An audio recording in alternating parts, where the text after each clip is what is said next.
네, 안녕하세요. 예, 건강하고 맛있는 음식을 만들어주신 김치린 요리사님, 감사합니다. 네, 우리가 이 만들어주신 이 요리를 또 다 각자 만들어서 또 건강한 식탁을 만들기를 바라겠습니다. 네, 안녕하세요. 천연치료 세미나에 참여하신 여러분 모두를 진심으로 환영합니다.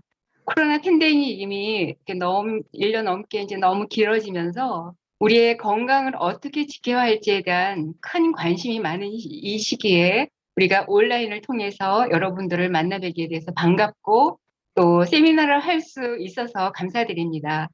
이 시간은 우리 몸에 그 생리학을 공부함으로써 천연 치료를 더욱 효과적으로 또 활용하여 앞으로 더 무서운 바이러스가 우리 앞에 올 때 잘 대처할 수 있도록 준비하는 데 도움이 되는 시간이 되었으면 합니다. 우리 인체는 우주보다도 신비하고 또 세상의 어떤 기계보다 매우 복잡한 구조를 구성하고 있습니다.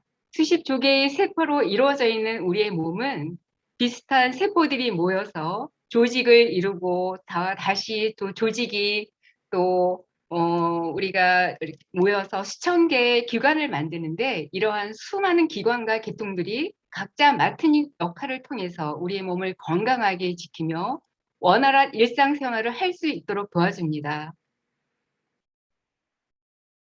그중에서 우리가 알고 있는 골격계, 그리고 생식기계, 호흡기관, 비뇨기관, 순환기관, 그리고 면역계, 감각기계, 심혈관계, 신경계, 내분비계, 그리고 림프계, 피부계, 근육계, 그리고 소화계가 있습니다.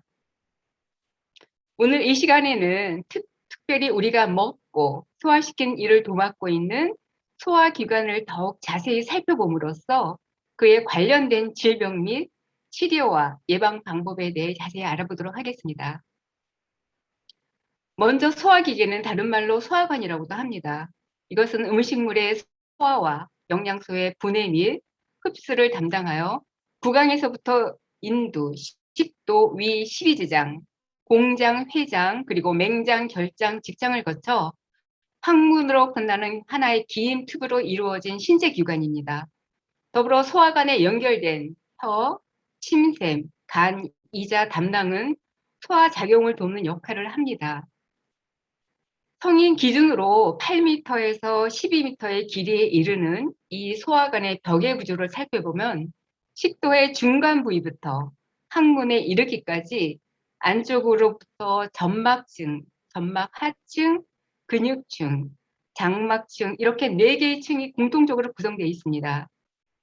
첫째로 점막은 우리 인체에 필요한 각종 영양소를 흡수하는 매우 중요한 역할을 수행하며 위장관 내 작은 주름을 형성해서 흡수 표면적을 증가시키고 점액을 분비하여 소화관의 점막을 보호하고 윤활제로서 역할을 담당합니다.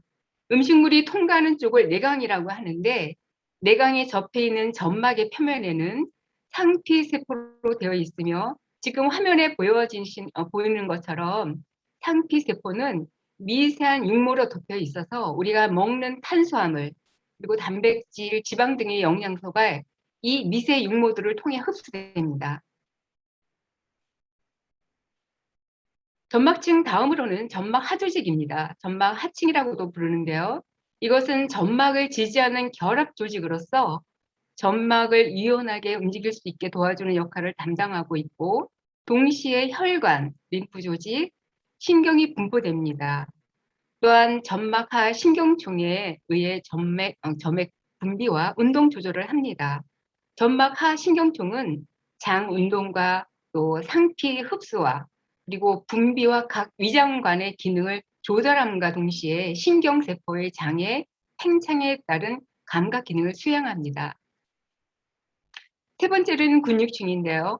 평활근이 두 층으로 배열되어 있고 내층은 환상근, 외층은 종주근으로 구성되어 있어서 소화관의 운동에 관여하며 내외 근육층 사이에는 장근 신경총이 분포됩니다. 이때 장근 신경총이 자극되면 장 운동의 색이나 속도가 증가하고 장 호르몬의 분비가 촉진됩니다. 마지막으로 장막층입니다. 장막층은 장관의 최외층을 덮고 있는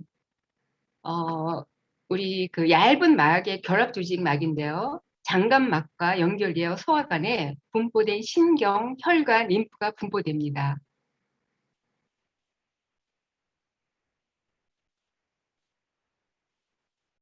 다양한 형태와 각기 다른 역할을 맡고 있지만 음식물을 분해해서 보다 원활하게 치세포까지 운반될 수 있도록 하는 것이 주 목적인 소화기관은 기능상 크게 5가지로 나누어 볼 수 있습니다.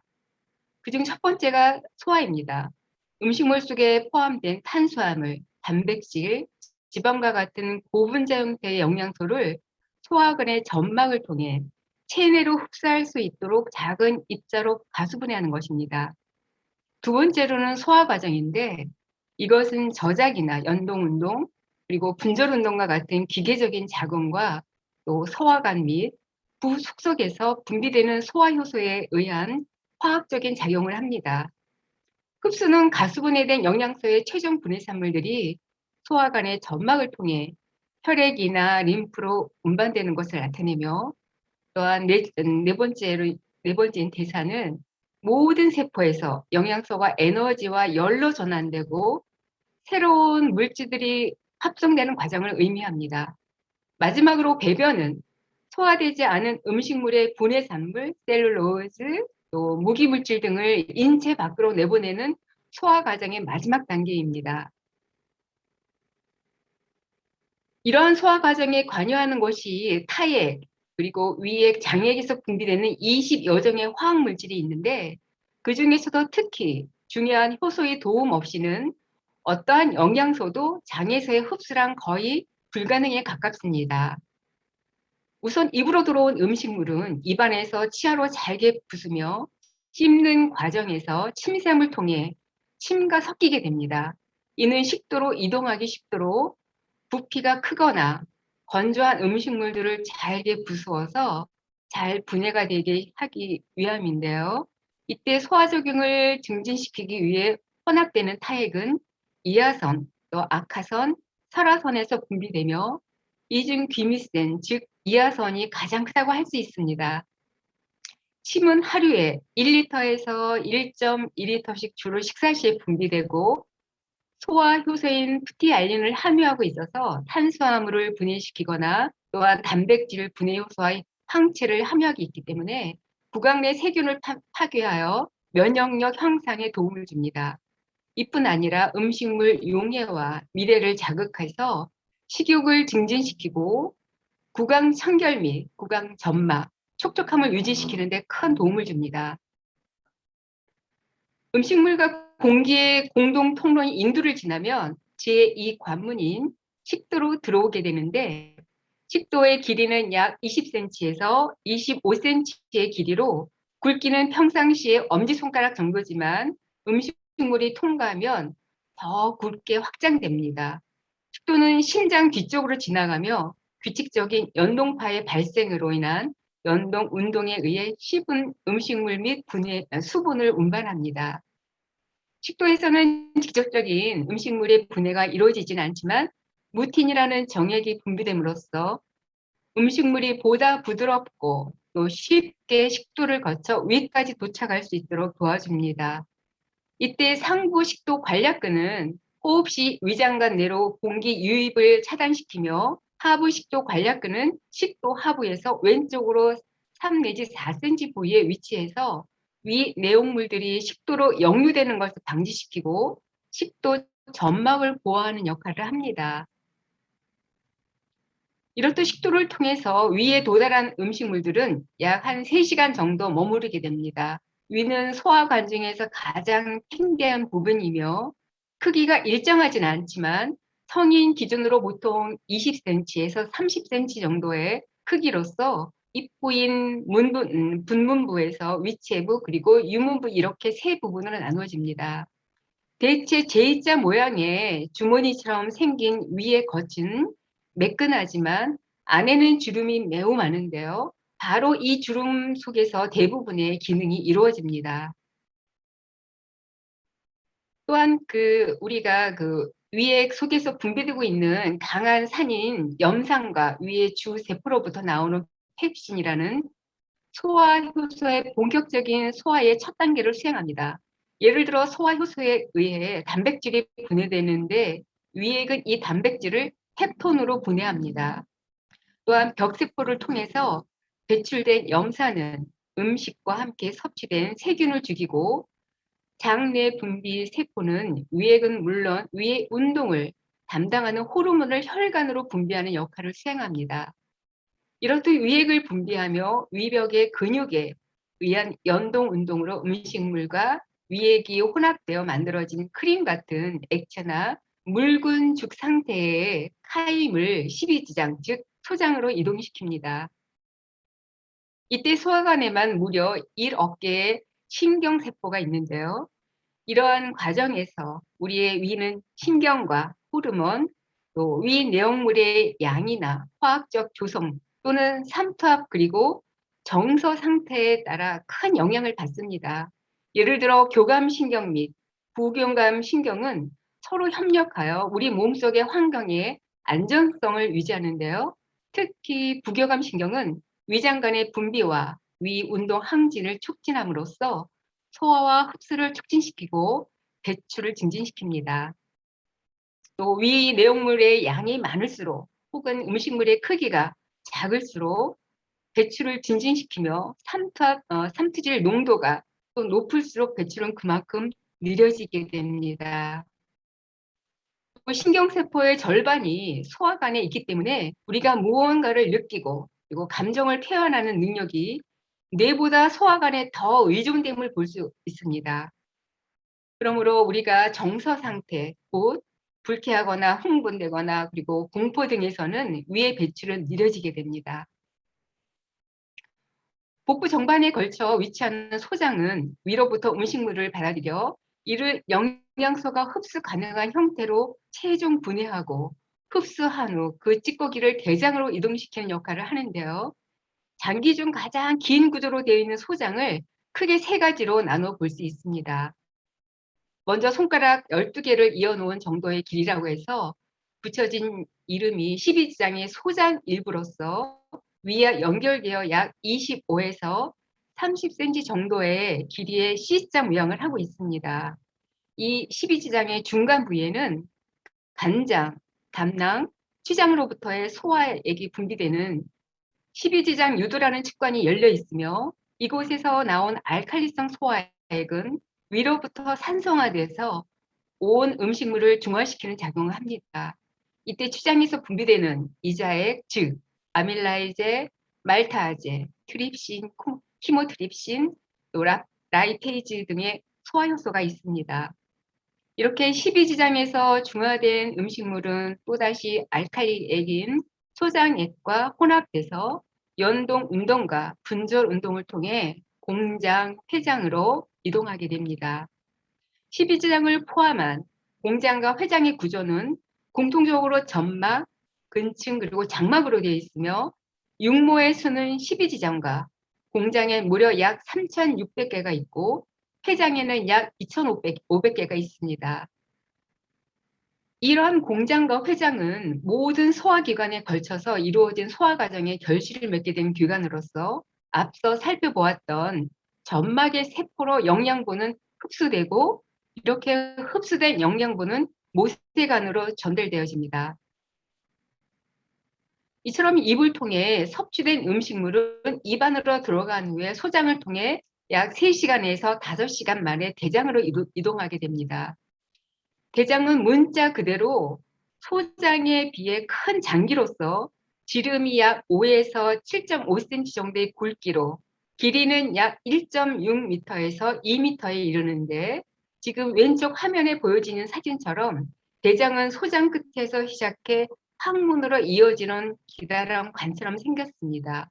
또한 대장 역시 소장과 마찬가지로 크게 세 부분으로 나누는데요. 첫 번째로는 맹장이 있고 다음으로는 결장, 그리고 직장이 있습니다. 맹장은 대장의 첫 부분으로 음식물을 소장에서 받아들여 일시적으로 저장했다가 결장으로 이동시키는 역할을 합니다.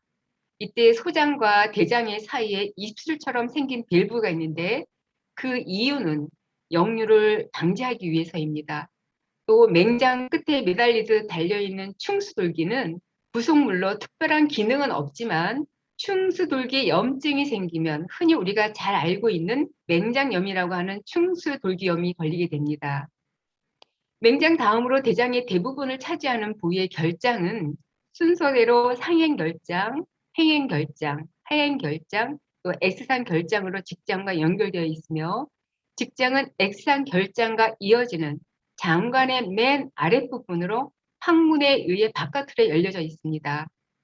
이처럼 대장의 내부는 평활하며 소장보다 굵지만 관의 크기에 비해 관의 벽은 얇고 대장 점막에는 소장과 같은 솔 모양의 주름이나 육모가 보이지 않는데 그 이유는 대부분의 영양소가 흡수되는 소장과는 달리 대장에서는 영양소의 흡수가 거의 이루어지지 않으므로 소장 점막과 같은 구조는 불필요하기 때문입니다. 이러한 구조를 지닌 그 대장의 주요 기능은 수분의 흡수, 그리고 대변의 형성 및 저장과 배출 등인데 우리가 섭취하는 음식물 속의 그 섬유질의 양에 따라 대장 속의 변은 단단해지기도 하고 또 물러지기도 합니다. 더불어 대장 속에는 그 유익하거나 무익한 수많은 박테리아가 있는데 이들 박테리아의 활동 및 균형 상태가 장의 건강뿐 아니라 우리 몸속의 건강에도 직접적으로 영향을 주게 됩니다.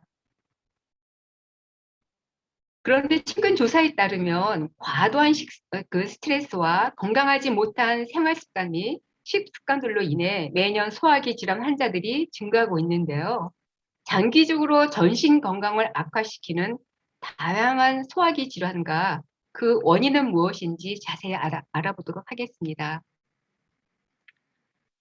그중 첫 번째로 식도 열공 탈장이 있습니다. 초기에는 어떤 사람들은 증상이 없어서 혹은 속쓰림과 같은 아주 경미한 증상만 경험하기 때문에 그냥 무시하고 넘어가지만 사실은 이것은 심각한 문제입니다. 왜냐하면 식도 열공 탈장은 위 식도 역류 증상을 일으키는 주요 질환이기 때문에 그렇습니다.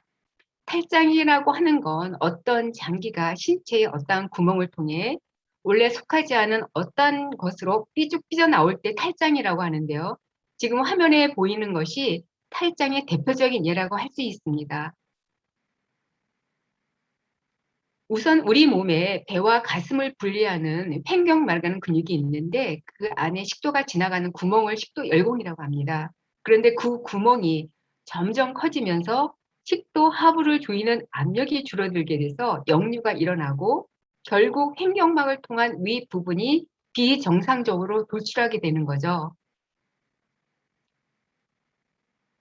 이런 식도 열공 탈장의 유형으로는 세 가지가 있는데 그중 첫 번째는 미끄럼 열공 탈장이라고 불리는 화주 열공 탈장이 있습니다.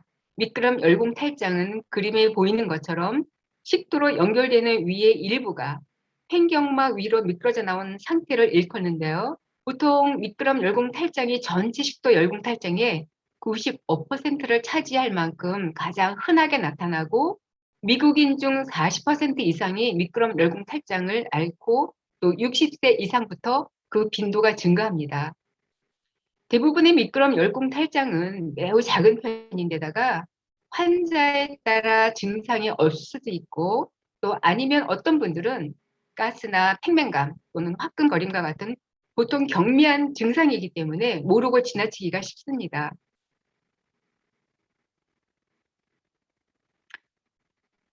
두 번째로는 식도 주위 탈장이 있습니다. 이건 미끄럼 열공 탈장과는 다르게 위의 일부가 횡격막을 통해 식도 옆으로 붉어져 나온 상태를 말합니다. 지금 화면에 보는 식도 그 옆으로 툭 튀어나온 모습을 보실 수 있는데요. 이것이 바로 식도 주위 탈장입니다. 그리고 마지막 세 번째는 앞서 말씀드렸던 두 가지의 종류가 혼합되기 때문에 나타나는 혼합형 탈장이 있습니다. 식도 주위 탈장 같은 경우에는 처음에는 증상이 없지만 나중에 시간이 점점 지나서 지금 보고 계시는 화면처럼 저기 붉어진 부분이 횡격막에 의해 갇히거나 끼이면서 혈액 공급이 손실될 수 있고 더 나아가 그 부위가 계속 조이게 되면 심한 통증을 유발함과 동시에 드물지만 탈장의 내벽에서 출혈이 일어나기도 합니다. 이러한 조음의 증상으로는 배가 부푼다거나 또 흉통, 심한 트림, 음식물을 삼키지 못함 등이 있는데요. 혹시 여러분들 가운데 자가 진단을 해보시고 이러한 증상이 있다면 바로 의사를 방문하셔야 합니다. 자, 그렇다면 이러한 식도 열공탈장을 일으키는 원인이 뭘까요? 열공탈장의 원인은 보통 정확히 알 수 없다고 하지만 사실 이러한 장애의 원인은 대부분 후천성인데요. 그 중에서도 과식, 폭식, 그리고 비만이 아주 큰 문제라는 것을 이 시간을 통해서 강조하고 싶습니다. 물론 노화로 인한 횡격막, 근력 저하라든지 또 야식 및 흡연이 공통 요인으로 알려지고 있고 그 외에도 만성 기침을 비롯해 변비, 스트레스, 그리고 유전 등의 열공, 식도 열공 탈장이 있습니다. 또, 그 탈장을 유발시키는 원인이기도 하지만 그 식도 탈장이 생기는 주원인은 그 지속적인 과식, 그리고 폭식, 비만 등으로 위 용적이 팽창해지면서 외식도 경계 부위의 구조가 파괴되고 횡격막 부위가 벌어지는 것이 대표적입니다. 즉 횡격막 근육의 노화 때문에 대부분 나이가 60세 이상이 되신 분들에게 흔히 나타나지만 자주 과식하고 또 과다 체중인 젊은 남녀 연령층에도 생길 수 있다는 거죠. 그렇기 때문에 여러분들이나 또 주위에 소화불량이 계속되고 위산 역류가 있으면서 간헐적인 구토나 그리고 구토한 뒤 증상이 나아지는 분들이 있다면 식도 열공 탈장을 의심해야 합니다. 또 만성적이면서 간헐적으로 발생하는 식도 열공 탈장의 심한 증상은 없더라도 음식물을 많이 섭취하기 어렵기 때문에 식이섬유 부족으로, 식이섭취 증가 부족으로 철결핍성 빈혈 등도 나타날 수 있습니다. 식도 열공 탈장과 비슷한 질병으로 식도 개실이 있는데요. 이 질환은 화면에 보시는 바와 같이 식도 내강에 주머니 형태의 넓은 내강이 생기는 질환입니다. 즉 식도 내벽의 약한 부위가 바깥으로 튀어나와서 주머니가 만들어진 상태인데 이러한 주머니의 구조는 목과 위 사이 식도 내벽 어느 쪽에서나 만들어지지만 위치나 유형에 따라 원인은 다르고 또 식도 열공 탈장과 같이 과식, 폭식, 비만 등의 원인이 있습니다. 특히 횡격막 상부 개실은 다른 운동장애 질환이나 기타 식도 질환에 등반되는 경우가 많은데 주로 식도 이완 불능증, 그리고 식도 열공 탈장, 그리고 식도암 등이 동반될 수 있습니다. 식도 개실의 증상으로는 음식물을 삼키기 어렵거나 통증이 있으며 음식물이 목에 걸리는 느낌과 더불어 목 부위 부종, 그리고 특히 한쪽으로 치우쳐진 부종과 역류 또는 연화 곤란 등이 있습니다. 그 밖에도 식도에 생기는 병에는 하부 식도 관략근 이완 불능증, 식도 정맥류, 말로리시 식도열장, 역류성 식도염, 칸디다 식도염, 그리고 식도 유두종, 그리고 식도 출혈, 식도암, 식도 협착, 식도 궤양 등이 있습니다. 또 그 밖에도 우리가 지금 그 하부 식도 관략근 이완 불능증에 대한 사진인데요. 지금 여기 그림에 보여지는 것이 정상이고 이 정상은 그 음식이 내려오면 하부 식도가 이완되지만 합도 그 식도 관략근이 이완되지 않아서 식도에 음식이 정체되어 있는 걸 우리가 그림을 통해 볼 수 있습니다. 왼쪽에 식도 정맥류의 심각성을 사진을 통해 자세히 보여주고 있고 또 화면 오른쪽 상단에는 방금 살펴보았던 역류성 식도염의 통증에 대한 사진입니다. 화면 오른쪽 사진은 전날 저녁에 과음하고 나서 심한 구토와 함께 그 토열로 내원한 환자의 케이스인데요. 식도와 위 접합부에서 구토로 인해 점막 열상이 생기면서 출혈하고 있는 상태로 보여주고 있는 사진입니다. 좀 이렇게 보시기에도 좀 끔찍하죠.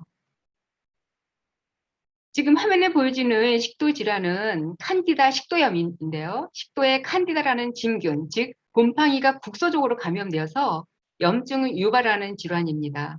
사실 칸디다균 자체가 자연적으로 우리 몸속에 살고 있는 미생물이기 때문에 입이나 또 내장 같은 부위에서 가장 흔하게 소량으로 발견되는 효모인데요.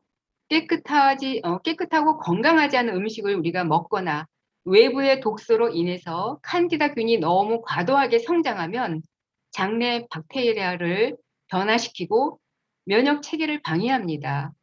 그래서 체내 여러 시스템에 염증 반응을 생기게 해서 장에 침투하기도 하고 또 질감염이나 피부 문제를 일으키는 거죠. 칸디다균은 면역이 저하된 환자에게 쉽고 흔하게 나타나고 또 정상 면역력을 가진 사람에게도 식도에 감염을 유발할 수 있는 가장 흔한 식도 감염 균주입니다. 이렇게 보시기에도 굉장히 징그럽죠. 이것은 식도암을 나타내는 자료 사진입니다. 식도암은 약 25cm 길이의 목 구멍과 또 위 사이에 위치한 식도의 점막에서 발생하는데요.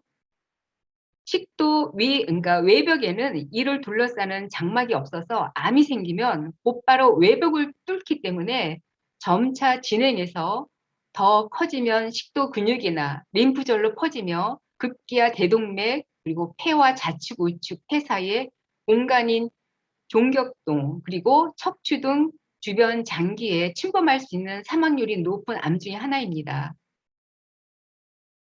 두 번째로 살펴볼 소화기관 질환 중에는 현대인의 고질병이라고 불릴 정도로 흔하게 나타나지만 그만큼 방치되는 경우가 많아 더 큰 질환으로 발전되는 위염입니다. 위염을 병리학적으로 보면 위 점막에 염증 세포가 형성되면서 시간적 개념과 또 원인과 증상에 따라 급성 위염과 만성 위염으로 나뉘게 됩니다. 우리가 우선 명치 그 부위나 심하게 통증이 오면서 구토를 하고 위경련을 일으키는 증상을 급성 위염이라고 합니다. 과식이나 음주 또는 흡연으로 또 급성 염증을 유발시키는 큰 원인이 되기도 하며 심한 외상이나 아스피린과 같은 비스테로이드, 진통제, 스테로이드 제제 등 여러 가지 항생제 등의 약제도 급성 염증을 일으킬 수 있습니다. 더불어 심한 스트레스에 의한 생기는 위장의 염증은 주로 급성 위염의 단계에 해당되는데 이는 우리가 스트레스를 받으면 기혈이 막히고 혈액 속에 적혈구가 응집되면서 피가 급격히 탁해지게 되고 또 위장의 혈액순환이 안 되기 때문에 이러한 위의 급격한 손상으로 인해 복통, 소화불량, 트림, 구토 등의 증상이 나타납니다. 그런데 이와 같은 증상이 계속 반복되고 3개월에서 6개월 이상 지속되면 만성 위염으로 구분하게 되는데요. 이 경우 위장 점막에 파고드는 염증 세포의 종류도 급성 위염과 다른 차이를 동반하면서 위장의 혈액순환이 점점 나빠지게 되고 곧 위의 회복은 느려지게 됩니다. 이외에 위와 관련된 소화질병에는 위가 배꼽 아래로 처져 늘어나 있는 위하수증, 또 위점막 출혈, 출혈성 위염, 위장 출혈, 위궤양, 간경변 위궤양, 위폴립, 그리고 위암 등이 있습니다. 한 가지 짚고 넘어가고 싶은 것은 출혈성 위염과 위출혈은 같은 것 같으면서도 엄연히 다른 질병인데요. 위출혈은 어떤 이유로든 위 점막 깊이 있는 혈관이 터져서 피가 나오는 것을 말하기 때문에 염증이 생긴 부위에서 피가 조금씩 새어 나오는 출혈성 위염과는 다른 질환입니다. 그 중에서 얼굴이 창백해지고 또 호흡 곤란이 오거나 또 민맥, 또 어지럼증, 토혈, 그리고 또 혈변 혹은 그 짜장면과 같은 색의 변 등이 있습니다. 여기 세미나에 들어오신 분들 중에서 이건 내게 해당되지 않아. 나와는 전혀 상관없는 얘기라고 생각하시는 분들이 없으시길 바랍니다. 제때 치료받지 못한 위염은 암으로까지 번지게 하는 실로 위협적인 질병이 아닐 수 없는데요. 위암은 전 세계적으로 가장 흔하고 치명적인 암 중에 하나로 꼽힙니다. 또 위암을 이야기할 때 우리나라 대한민국을 빼놓을 수가 없는데요. 그 이유는 현재 우리나라 대한민국이 위암 발생률 세계 1위로서 미국의 10배 수준으로 해마다 인구 10만 명당 40명의 위암 환자가 발생하고 있기 때문입니다. 그럼 왜 그럴까요? 이는 육식 위주의 식단으로 비만과 그리고 음주, 그리고 흡연, 운동 부족이 심화되는 현대적인 생활 패턴이 자리 잡았기 때문입니다. 그러나 우리나라에서 특히 위암 환자가 많은 이유는 높은 헬리코박터 파일로리균 감염률이 평소 한국인의 그 염분이 많은 장류나 국물을 즐겨 먹는 짜고 매운 음식 위주의 식습관과 깊은 관련이 있을 가능성이 높기 때문입니다. 즉, 그 위벽의 염증을 일으키고 암으로까지 이어지는 다양한 원인들 중에서도 위암 발생 주 원인의 30%는 올바르지 않은 식습관 및 자극적인 음식들과 육식 위주의 식단인데 이것이 바로 헬리코박터균이나 기생충 등과 결합되면 위 보호 점막이 씻겨 나가서 위 점막을 훼손시켜 위암을 초래하는 것이 됩니다. 또, 올바르지 않은 식습관 중에서 굉장히 그 윤기나는 흰쌀밥은 우리 많은 연구에서도 나오고 있듯이 우리 건강에는 사실 그다지 좋지 않다는 결과가 나오고 있죠. 비타민과 무기질 등이 거의 깎여나간 백미를 먹으면 금방 허기를 느끼고 과식을 하게 되는데 이러한 식습관 자체도 위암의 원인이 될 수 있습니다.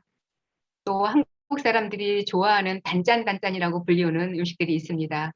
달면서 짭조름한 그 중독되는 맛을 일컫는데 이러한 음식은 우리 위 소화 불량을 일으켜서 위를 병들게 합니다. 불에 직접 닿아서 구우는 훈제한 고기는 입맛을 돋구기는 하지만 사실은 높은 온도에서 조리하게 되면 헤테로사이클릭 아민이라는 그리고 N-니트로 소화합물 등의 발암 물질이 생성되는데 이때 햄이나 또 소시지 같은 육류 가공 식품들을 훈제하면 각종 발암 물질이 훨씬 더 많이 나오기 때문에 이들은 위암을 유발시키는 위협 요소들입니다.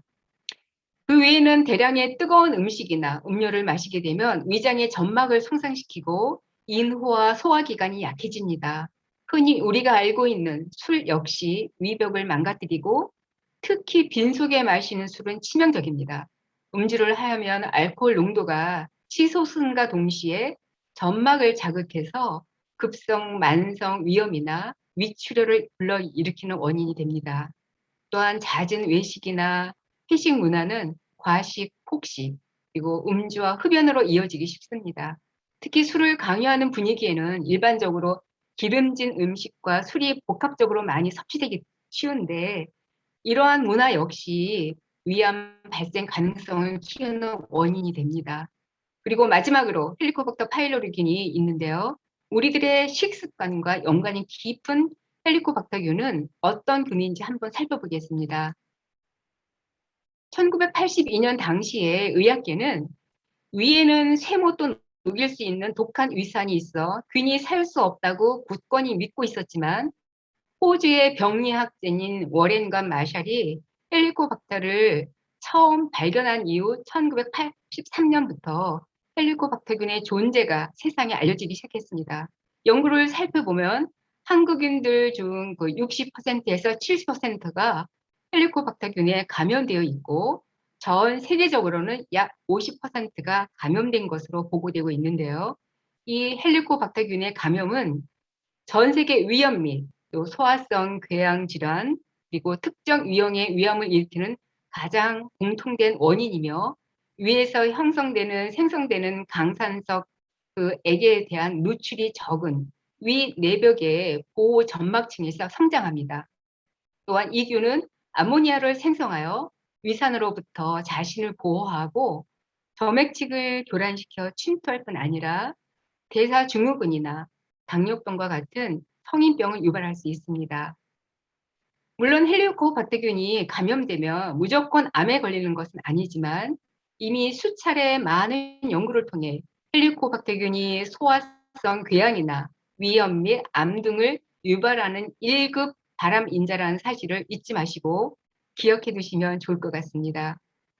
또 끔찍한 것은 이 균은 나이가 많을수록 증가할 뿐 아니라 그 감염 역시 매우 흔한데요. 주로 대변, 침, 치아의 플라크에서 발견될 수 있습니다. 특히 감염된 사람이 배변을 본 후에 손을 철저하게 씻지 않을 경우 또 사람과 사람 사이에 전파될 수 있습니다.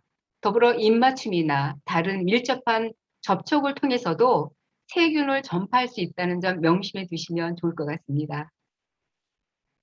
앞서 살펴보았듯이 위, 소장, 대장 등을 포함한 우리 내장과는 점막층, 점막하층, 근육층, 또 장막층이 4개 층으로 이루어져 있습니다. 위장관에 생기는 대부분의 종양들, 즉 위암을 포함한 대장암 역시 상피층에서 발생하게 됩니다. 자, 그렇다면 배설물과 찌꺼기를 배출하는 역할을 넘어 우리 몸의 신체 균형을 유지해주는 대장에 용종이 생기면 어떻게 될까요? 일단 95% 이상의 대부분의 대장암은 용종에서 유전자 돌연변이가 축적되어 점차 자라면서 대장암으로 진행되는데, 이때 점막층에서 발생한 대장암은 점점 아래층을 파고 들어가 점막 하층, 그리고 근육층, 장막층 순서로 침투해서 자라게 됩니다. 이렇게 4개 층을 다 뚫고 나간 대장암은 대장 주변의 장기와 림프절을 침범하게 되고, 좀 더 진행되면 림프관이나 혈관을 통해 대장에서 멀리 떨어진 간이나 폐까지 퍼지게 됩니다. 그렇다면 대장암의 발생 원인은 무엇일까요? 바로 위암과 같은 올바르지 않은 생활 습관 및 환경적 또 유전적 요인과 대장의 만성적인 염증을 일으키는 염증성 장질환 등이 주 원인이 됩니다. 지금 화면에 보여지는 2개의 사진은 대장암의 진행 상황을 단계적으로 보여주고 있는데요. 대장암이 무서운 이유가 조기 발견이 무엇보다 중요한데 초기엔 아무런 증상이 나타나지 않는다는 것이고, 두 번째로는 우리 눈에 보이지 않는 장 출혈로 혈액이 손실되기 때문입니다. 그렇게 출혈이 오면 빈혈이 생기는 건 물론이고, 또 이미 악성 종양이 성장한 경우엔 설사 또는 변비가 생겨 복토, 또 복부 팽만, 식욕 부진 등의 증상이 나타나게 됩니다. 대장은 크게 결장과 직장, 충수, 맹장, 그리고 항문관으로 구분한다고 말씀드렸는데요. 이러한 대장에 생기는 악성 종양은 대부분이 결장과 직장에 발생하고, 보시는 바와 같이 대부분의 대장 점막에 생기는 사마귀 같은 혹으로 시작됩니다. 대장암 대표 증상 중 하나는 갑작스러운 배변 습관의 변화인데요.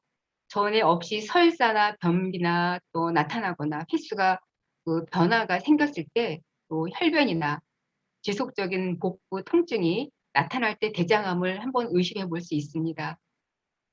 동물성 지방의 섭취를 비롯해 칼로리가 높은 음식을 우리가 먹는 잘못된 식생활을 대장 세포를 손상시키고 발암 물질을 만들기 때문에 대장암 발병에 가장 큰 영향을 미치는 환경 요인 1위라는 것을 기억해 두시고, 이제부터 고지방 및 그리고 고탄수화물을 줄이시고 채식 위주의 식생활로 바꾸시길 바랍니다.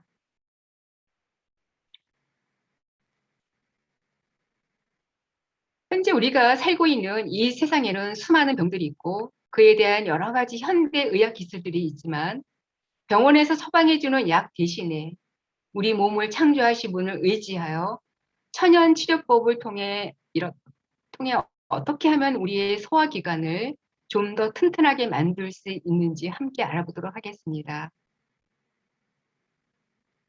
제일 우선은 우리 모두가 알아두고 기억해야 할 것은, 위장이 좋으면 모든 신체가 건강하고, 위장이 나쁘면 만병의 근원이 된다는 것입니다. 그래서 우리가 아플 때 위장부터 잘 관리하면 그 병의 뿌리를 뽑을 수 있게 됩니다.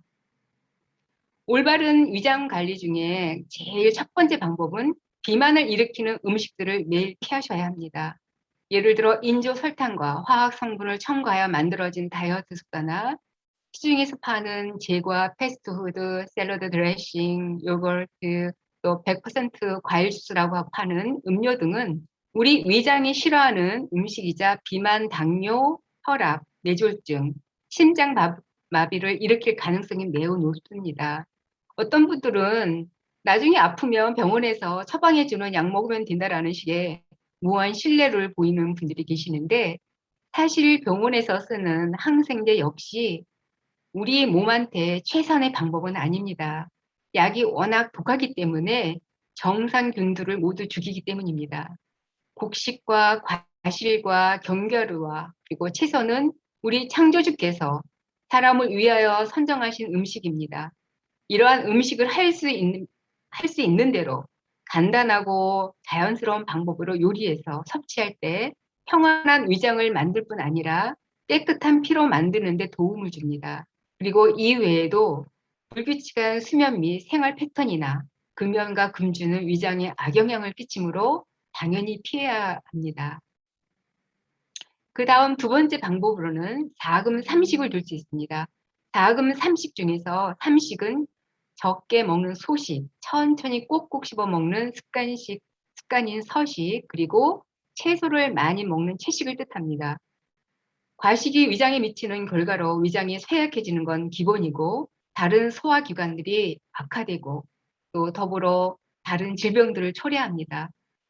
소식을 하게 되면 위장을 쉬게 해줄 뿐 아니라 우리의 뇌의 노화를 낮춰주며 치매 예방에도 도움이 됩니다.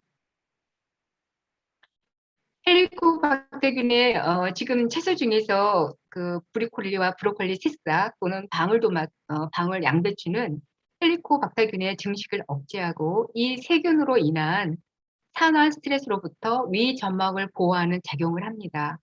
연구 결과에 따르면 하루 70g 정도의 브로콜리 자체만으로도 헬리코박터균에 대한 인체의 방어 기전을 증강시키는 데 충분하다고 합니다. 물론 브로콜리가 무조건 위암을 예방한다고 섣불리 단정 지을 수는 없지만, 그럼에도 헬리코박터균의 집락화를 억제하고 그에 대한 감염과 염증의 수준을 감소시킨다는 것은 브로콜리가 위험 위궤양 그리고 위암 발병 위험을 감소시키는 데 도움이 된다는 것을 의미하니까 브로콜리 많이 드시길 바라겠습니다.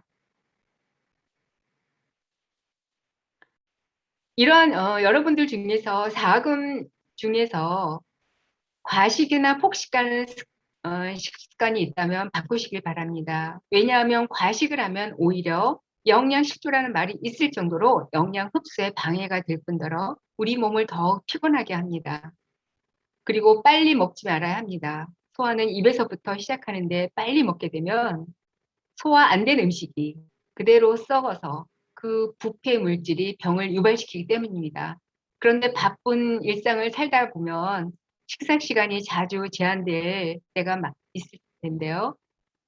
만약 시간이 부족해서 천천히 드시지 못할 경우엔 음식을 억지로 통째로 마구 삼키지 마시고 오히려 적게 먹고 천천히 씹어 먹는 것이 더 중요합니다. 왜냐하면 음식에서 얻는 유익이 우리가 먹는 음식의 양에 딸려 있기보다는 오히려 철저히 소화된 음식에 달리기 때문입니다. 또한 완전히 위를 비운 상태에서 규칙적인 식사 시간에 맞춰 먹으면 위 소화가 잘 되고, 또 식사 시간 전에 간식을 먹으면 위가 쉴 시간이 없어서 피로해서 우리 효소 분비에 좋지 않습니다. 마지막으로 치킨 그린 위에 야식은 밤에 먹어야 맛있다는 문구가 있는데요. 보이시나요? 여러분 밤에 배고파도 참으세요.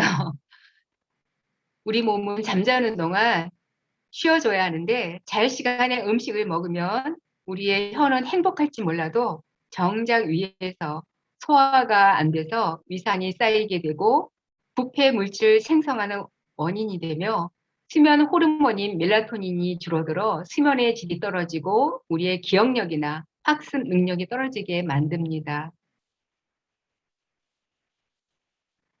위장을 지키는 세 번째 방법으로는 하루에 3번 이상인 식사를 규칙적인 시간 내에 지키는 것이 중요한데요.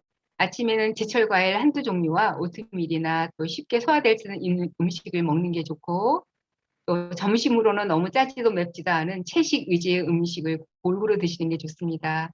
이때 골고루 먹는다는 것의 의미는 한 끼에 너무 여러 가지를 먹는다는 것이 아니라 매 끼마다 식사를 바꾼다는 의미입니다.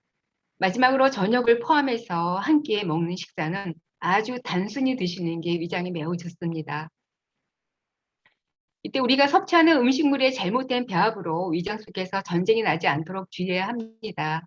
우선 과일을 먹을 때는 다른 것과 섞어 먹지 않고 과일만 먹는 것이 좋고, 식후 2시간에서 3시간 정도는 과일을 먹지 않는 것이 바람직합니다. 또한 사과, 또 포도, 망고, 파파야, 복숭아, 배, 체리 등 베리 종류의 과일이나 배합이 좋고, 또 고구마 계열의 음식은 과일이나 토마토와 같이 먹지 않는 것이 소화에 좋습니다.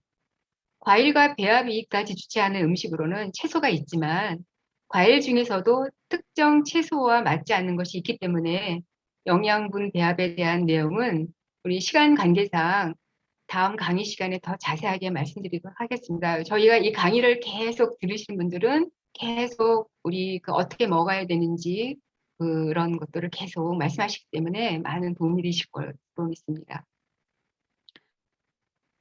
또한 식사 시간에는 불필요한 근심과 걱정스러운 생각을 던져버리고 하나님께서 주신 모든 축복에 대해서 그분께 감사하는 마음으로 천천히 즐겁게 먹는 것이 매우 중요합니다. 위는 뇌와 밀접한 관계가 있는데 근심이나 걱정, 우울함 같은 부정적인 마음을 갖고 식사하게 되면 위의 에너지가 흐르는 경락들이 막히고, 그리고 순환이 좋지 않게 돼서 위장의 기능이 떨어질 수밖에 없게 됩니다. 그러니까 당연히 소화가 잘 안 되고 또 잘 체하게 되는 것이죠. 그러니까 바쁘게 서둘지 말고 감사하는 마음으로 식사하시길 권장합니다. 식사를 마친 후에는 위장에 많은 에너지가 집중되기 때문에 두뇌를 많이 사용하거나 과격한 육체 활동을 많이 하게 되면 위장 에너지가 나뉘게 돼서 결과적으로 음식물을 잘 소화시키기 어렵습니다. 그렇기 때문에 식후 격한 운동이나 뇌를 많이 스스로 요구하는 연구나 공부 등 피하는 게 좋습니다. 뿐만 아니라 식후 후에 눕거나 또 눕지 마시고 허리 주위를 조이는 옷을 입지 말아야 합니다. 식도 열공 탈장을 유발할 수 있기 때문입니다. 또 물은 평상시 우리에게 약이 되지만 식후에 마시는 물은 독이 되어 음식물 소화에 장애를 줍니다. 특히 찬물을 마시게 되면 위장의 온도가 다시 적정 온도가 되기까지 많은 시간이 걸리기 때문에 찬물로 인해 낮아진 위장의 온도는 해롭습니다. 위장 다음으로 올바른 소장 관리를 하는 방법을 알아볼 텐데요. 정말로 여러분들께서 소장을 제대로 관리하고 싶으시다면 오늘부터 스스로가 무엇을 먹는지 꼼꼼히 살펴보시길 바랍니다.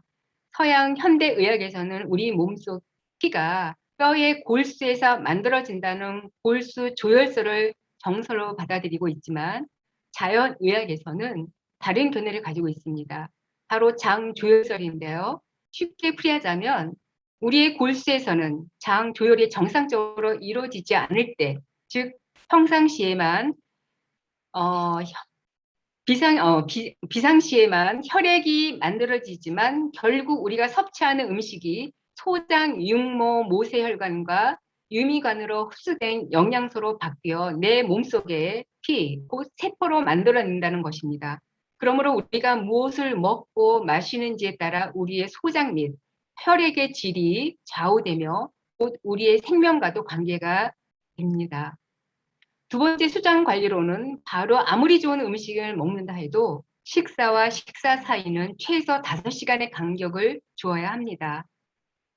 그 이유가 소장의 소화액은 분비된 이후 최소 3시간에서 5시간이 걸려야 나오는데, 그 전에 간식이나 또 다른 음식물을 섭취하게 되면 묽은 소화액에 의해 음식물의 완벽한 소화를 기대할 수 없기 때문입니다. 또한 차가운 물과 음식은 소화에 불순환을 작용하니까 이 점 또한 기억해 두시면 좋을 것 같습니다.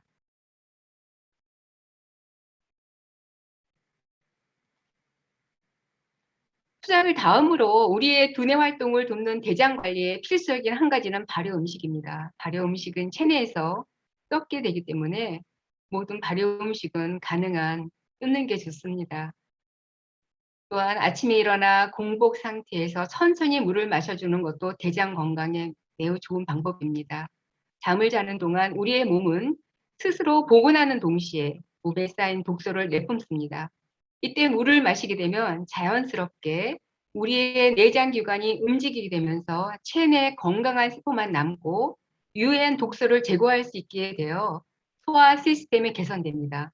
또한 대장을 정화시켜 주어서 영양분이 쉽게 흡수될 수 있도록 도와줍니다.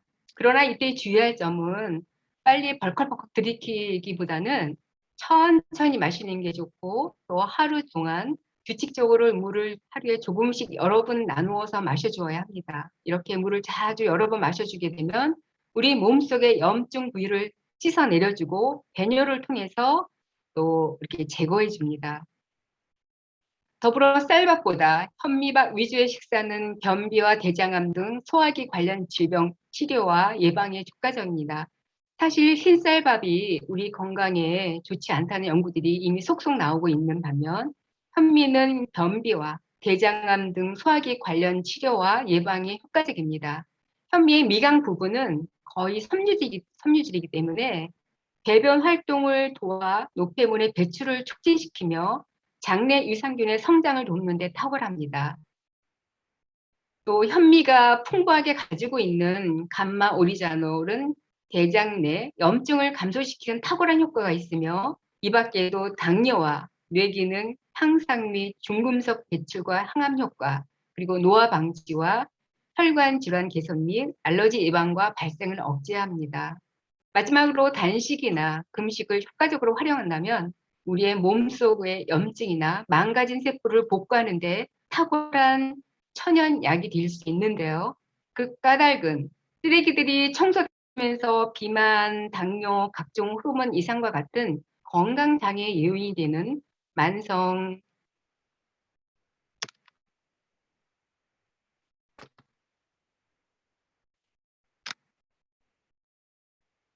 염증을 줄여주게 되는 것입니다.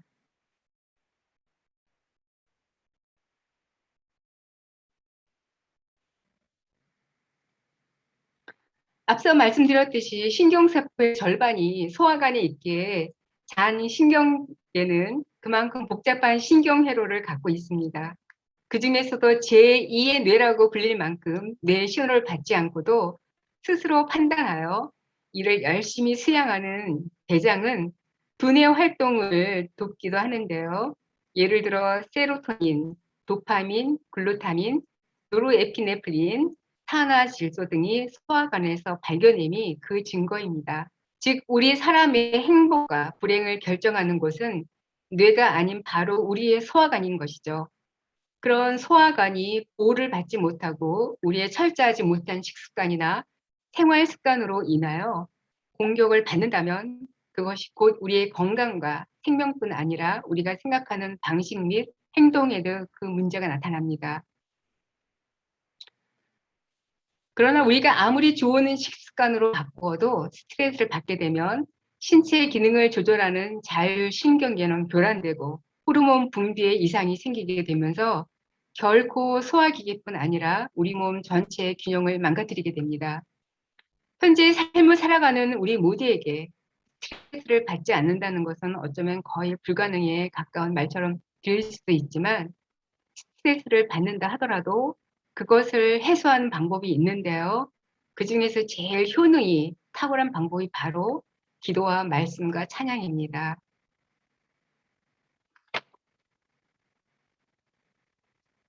미국 정신과 협회의 2011년 보고서에 따르면 정기적으로 기도하는 사람은 건강 상태가 안정되는 경향이 있음이 확인되었고 육체적, 정신적 질병에 대항하기 위해 기도를 보완적인 치료 방법으로 의지하고 있다고 밝혔습니다. 인간관계에서 받는 스트레스나 내적 갈등, 또 혹은 누군가를 미워하는 마음, 또 걱정과 불안, 우울증, 불면증 등 온전히 하나님께 맡기고 그분께서 우리에게 주신 말씀을 우리가 진심으로 믿고 우리 삶에 적용하고 실천할 때 우리를 만드신 분께서 우리의 지친 마음과 질병도 고쳐주실 것입니다. 마지막으로 여러분들께서 천연치료로서의 몸을 치료 원하신다면 먼저 마음을 하나님께 드리고 믿고 의지하며 말씀으로 치유받는 경험을 하시길 바랍니다. 천연치료는 하나님의 말씀을 전적으로 믿고 그분의 뜻을 따를 때 몸도 마음도 치유됩니다.